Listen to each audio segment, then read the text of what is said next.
Journal,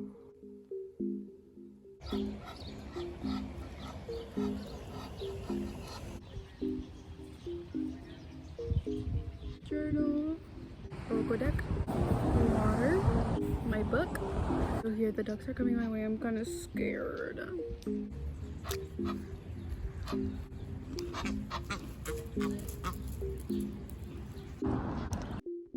It was at this moment that he knew he fucked up.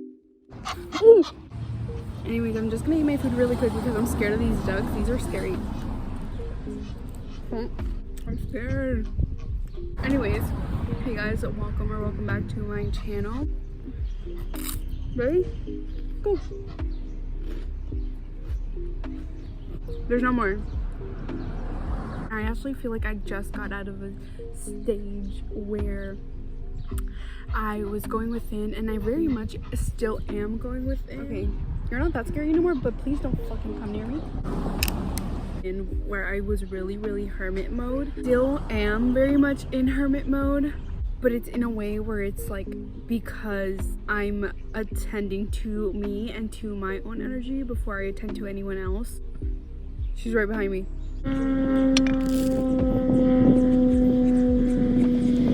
I feel like I've been doing really good within, going within really, and kind of like sort of just healing. Specifically, I guess I would say in kind of like the way that I'm supposed to be loved. I don't think y'all understand. Like, hey girl.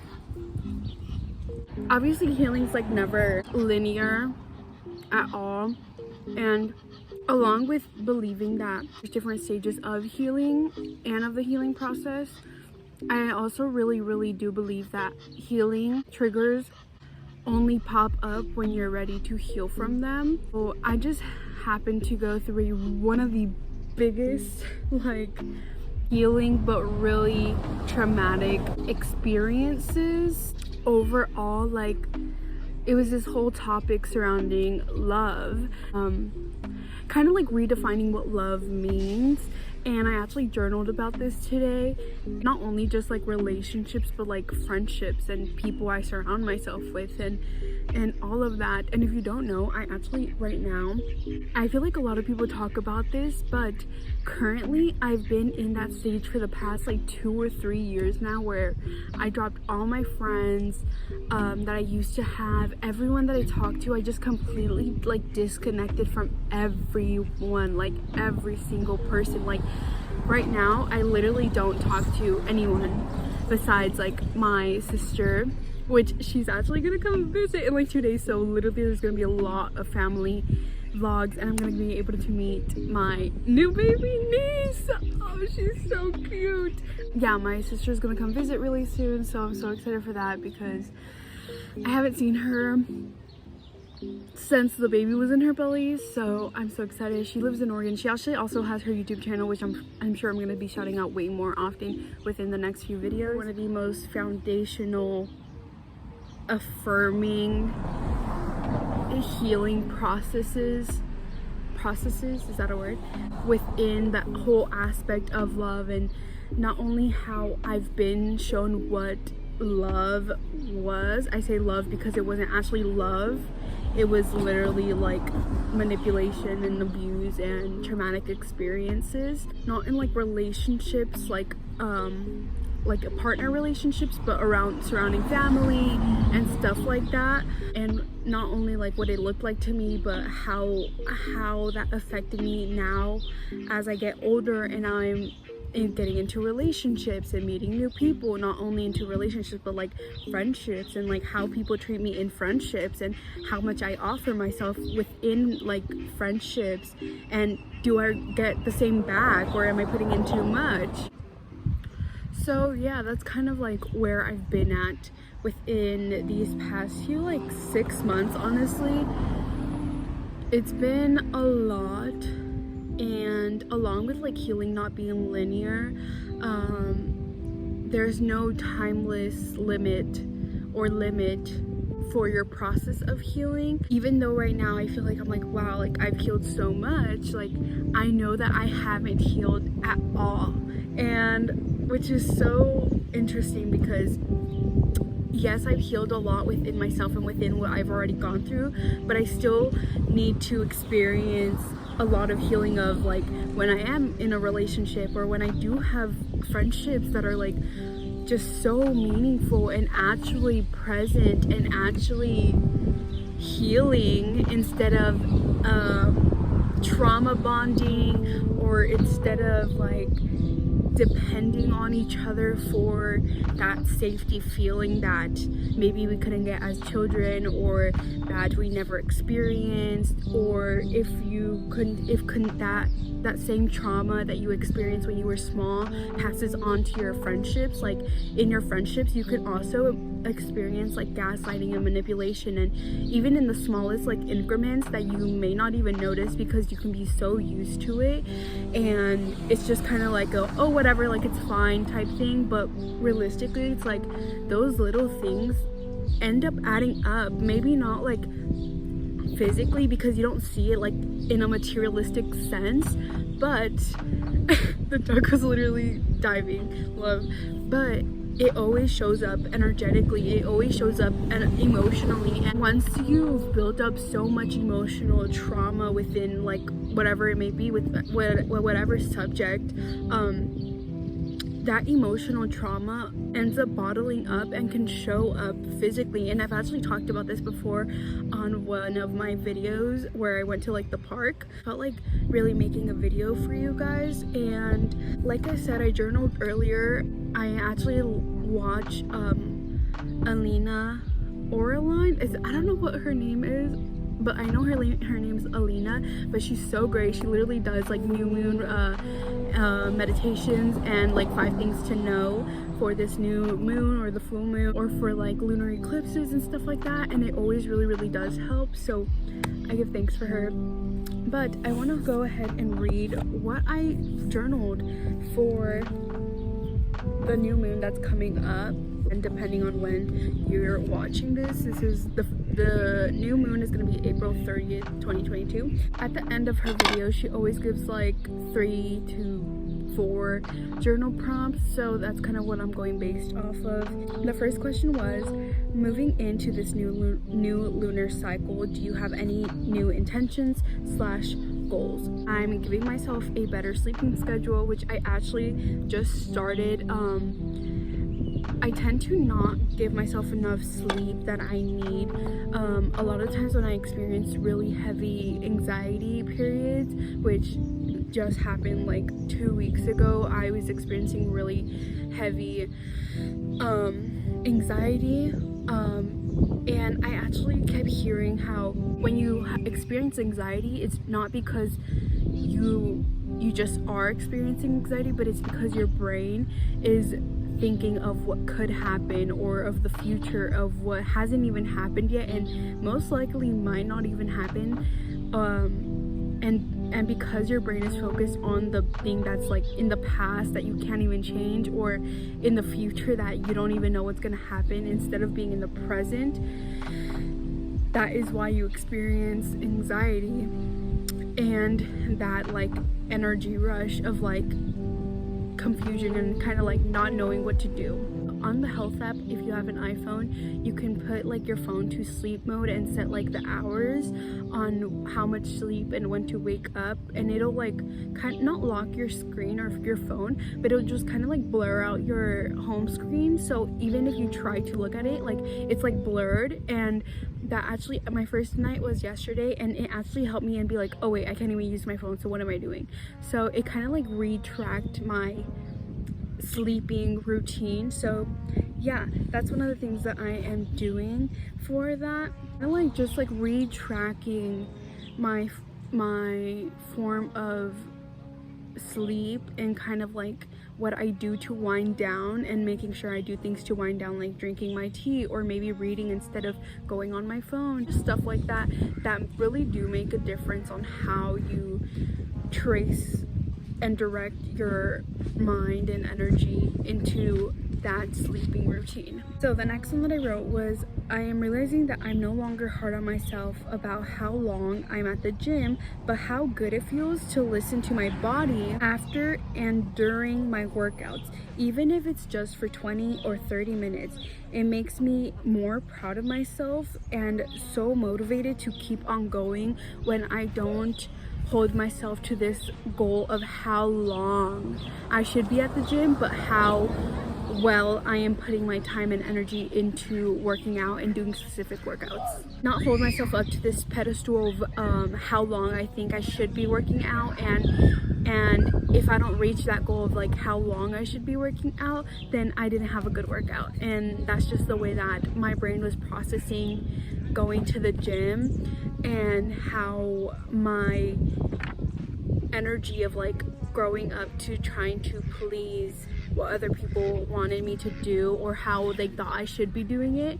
That's how my brain was processing the same process of going to the gym and actually working out. So yeah, I realize now that within holding space and holding gratitude for myself and really expressing how proud I am of myself for literally just even going to the gym at all in the first place, like really gave me that space to sit back and reflect on myself and be like, I never had to go to the gym for a really long time if I didn't want to. Like, I used to go to the gym like when I was smaller.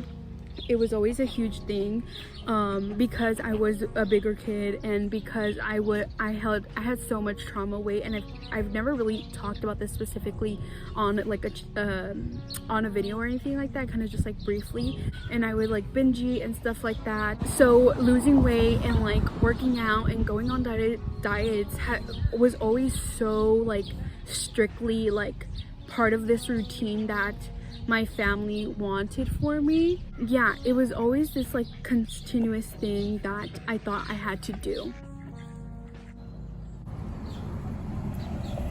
I know the setting changed, sorry about that, but I wanted to continue talking about this topic about love and kind of like the healing process, and I guess kind of like where I'm at now within this healing process of love and experiencing the actual healing side and process of love instead of going through the trauma that I had to go through to get to this point of knowing what love is for me and what that looks like for me.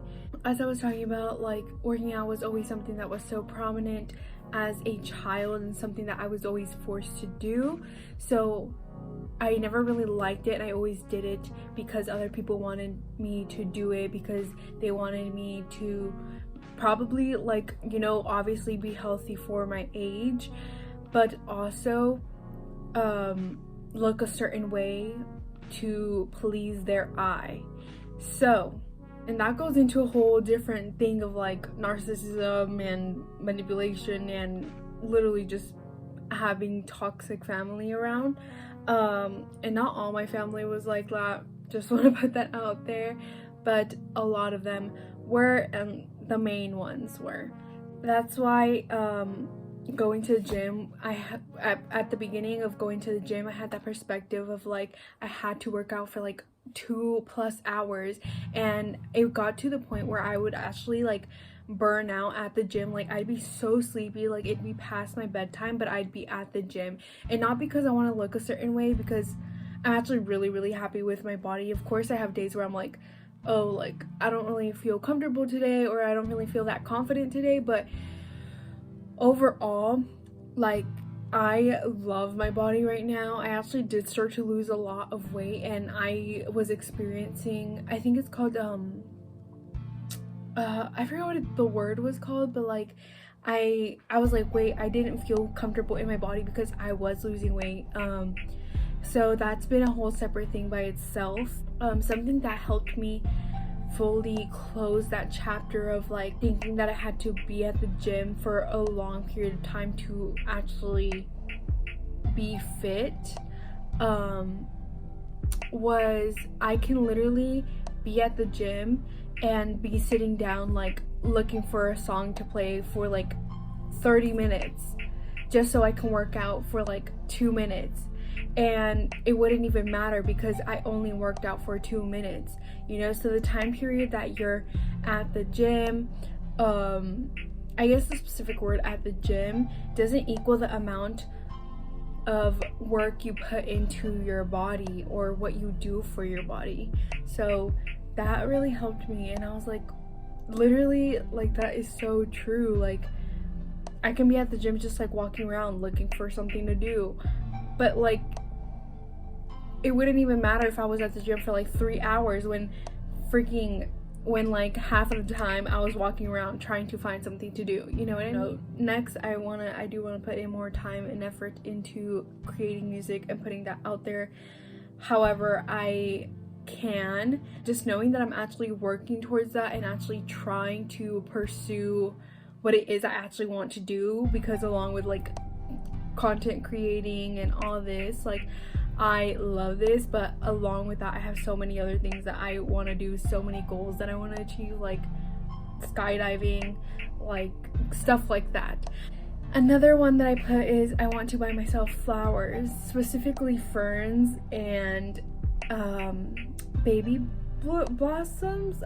I love a good like fern, and those like little white ones, those are my favorite type of plants. I used to be in floral design and we would always use them, and I literally love them. So that's something that I also want to do. Like, part of the intention is to buy myself flowers, and that just goes along with the intentions of like holding space for myself, really in my divine feminine, and allowing my divine feminine to show themselves and love themselves, and by themselves I mean myself, and just really allow myself to love the little gentle things that I can do for myself, like cooking and like literally filming, because it's something that I wanted to do, and taking the time for myself to do that. And also speaking slower is something that I realize that I've been doing a lot, and that has brought me more in tune with this divine feminine, this divine masculine balance that I've been cultivating and balancing out within myself, is talking slower and really paying attention and listening to the words that I say. Not only like making sure that it's like speaking with love and speaking with actual care, but also making sure that I understand what I want to share and what I want to put out, if that makes sense. What does the phrase taking a chance on love look like to you?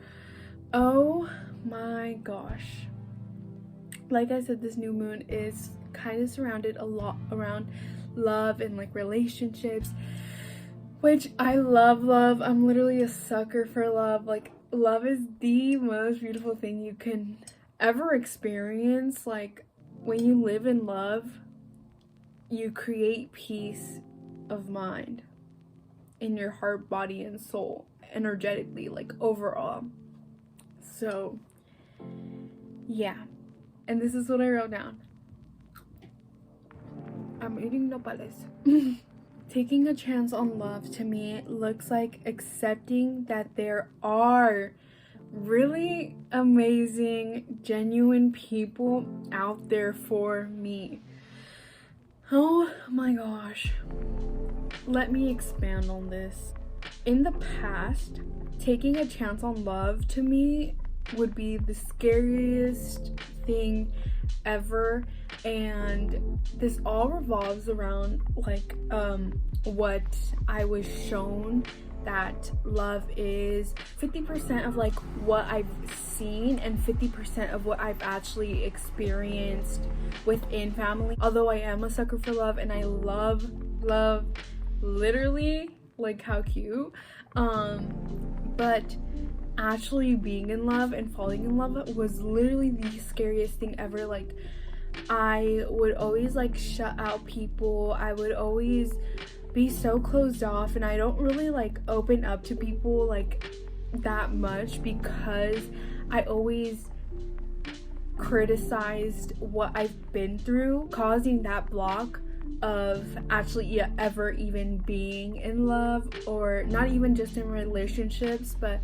also like in friendships, like expressing my love and gratitude for my friends and like for family. Like I never grew, like my family, we never grew up like expressing that or being like I love you, or like really we never really did that. So it was never something that I was comfortable with, because when we did that, it was like you're being weird, or like why are you doing that, you know what I mean? So the girls that get it. It was something that was always really scary, and I would kind of always just like shut out people, or kind of like not take it serious, or like just brush it off and like joke about it, because not only because of the things that I've gone through, and fearing that I would experience similar love like I've seen my family and the women in my family experience, and the fear of that, but also making sure that I was being myself and I was doing things for myself. As a Sagittarius, I feel like I am really independent, like not only because I'm a Sagittarius, but like also because of just the way that I was raised. Like I've grown up to be like to myself and like just really independent. So yeah, I don't know, it was always kind of like something that was weird to me. But now taking a chance on love to me looks like accepting and really like getting rid of that mindset of that I was too hard to love, or that it'd be too much for someone to love me because of things that I've gone through. Wow, saying that out loud is literally really getting rid of that mindset of thinking that I was too hard to love, or that there was no possible way that someone else can love me as much as I love me, or the idea that it'd be too much for someone else to love me because of what I've gone through. But now it looks like accepting that there are really good, amazing, genuine people out there for me, friendship wise, relationship wise, every different aspects, that it's not all gonna be traumatic, but healing, because of how well we love each other and our surroundings. Healing in the form of like, it's gonna be nurturing because of how in tune we are with ourselves, that we know, and we practice like setting boundaries and clear communication and expressing our love, like I said, for friendships and for relationships, like both. Knowing that it's not all gonna be traumatic because of how loving and how much we love each other and our surroundings, meaning our life, the people we connect with, the things we do, how we feed our bodies, all of that. Taking a chance on love is knowing that I can be loved by others the way that I love myself, and that goes into knowing that I'm actually not too much to be loved. Like, I'm simply a human being that just went through some traumatic shit, but it doesn't mean that it has to identify my love life. Taking the lessons that I've learned and applying them, but knowing that the traumatic stories don't have to be the purpose of my relationships. Is knowing that I can be loved by other people the way that I love myself and how I present myself, and knowing that I can be loved for being me and not for what I've gone through, and not out of pity for what I've gone through. Chance on love to me, it feels and looks like finding peace in a community that allows for me to be me, and I don't need to pretend to be something that they want me to be, whoever that may be. Like, I don't need to live up to this standard of what family or what people around me thought of me or wanted out of me, knowing that I can just be me, and as long as I'm doing me, then the right people will actually flow to me. Love how that all rhymed. I'm literally a rapper. The last one.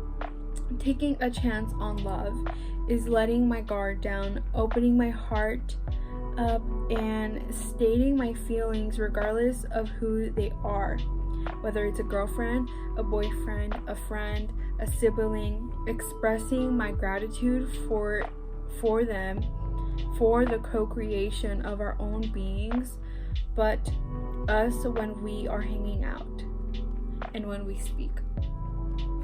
And that is what the phrase taking a chance on love looks like for me now. Accepting my feelings, stating my feelings instead of questioning my feelings, and just seeing where that takes me, because standing firm in my feelings is, I know that is where I want to go.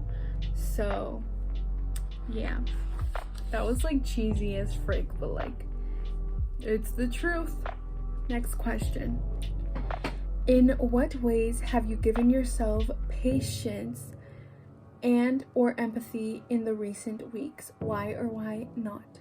I actually realized that I get a lot more things done when I give myself that time and that space to really love myself and to be me at ease with how I'm moving and at the pace that I am going. Every moment and second that I get to be, because I know and trust that that's where I'm supposed to be, is in this moment and in this space and in this time. And I've realized that I get a lot more things done when I do give myself that second breath to just take things slowly. And that's kind of really where I've been at within this whole loving myself and having a deeper meaning of what it really means to love myself. Last question. What is the earliest memory of practicing selfless love? And I didn't really know what selfless meant at first, so I looked it up, and the definition of selfless is concerned more with the wishes and needs of others than with one's own. And what I wrote for that is, I think it had to be with my parents / family, attentive to what they wanted to do, literally selfless. And I actually was on the phone with my dad the other day, and we were talking about this, and he was like, yeah, I actually noticed that, like, when you were smaller, like, you always attended to everyone else. Like, you were always there, you always try to fix everything, and I was always, like, trying to be present for people when they didn't allow the presentness for me. Ooh, dang.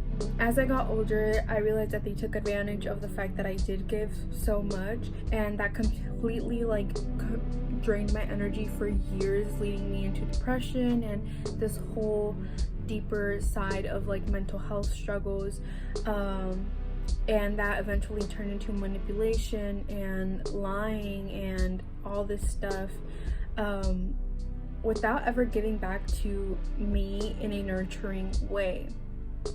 Now I've reclaimed my energy, my needs, and I'm doing everything for me regardless of what anyone thinks or what anyone says, because in my heart, mind, and body and soul, I know that I'm not hurting anyone, and as long as I continue to do that, like, I know that I'm gonna be doing literally what's best for me, period. So yeah, that is kind of like where I am at in love now. So yeah, I hope you guys enjoyed this little like video. If you want me to do more of these like literally like chit chats, let me know, because I really enjoy just simple videos where we just sit down and like talk. Even if you guys don't respond to comments, it's perfectly okay. But if you do feel comfortable responding, let me know. I don't know if something resonated with you, or if something or if something that I said brought something up within you, or made you realize that, like, oh, I actually used to think like that too, or I never thought about that. Stuff like that, feel free to comment down below. And yeah, I will see you guys in the next video, and I hope everyone has a really good new moon in Taurus. Ooh, Taurus energy. I've been really in my grounding, divine feminine, loving energy, and I love being here, and I'm really grateful that I'm here. So yeah, my me creates space for the unknown. She can remember the past without being defined by it. She can manifest the future without being tied to it. She is present. She is peaceful. She is powerful. How beautiful was that? Anyways, I love you guys, and I will see you guys in the next one. Mwah.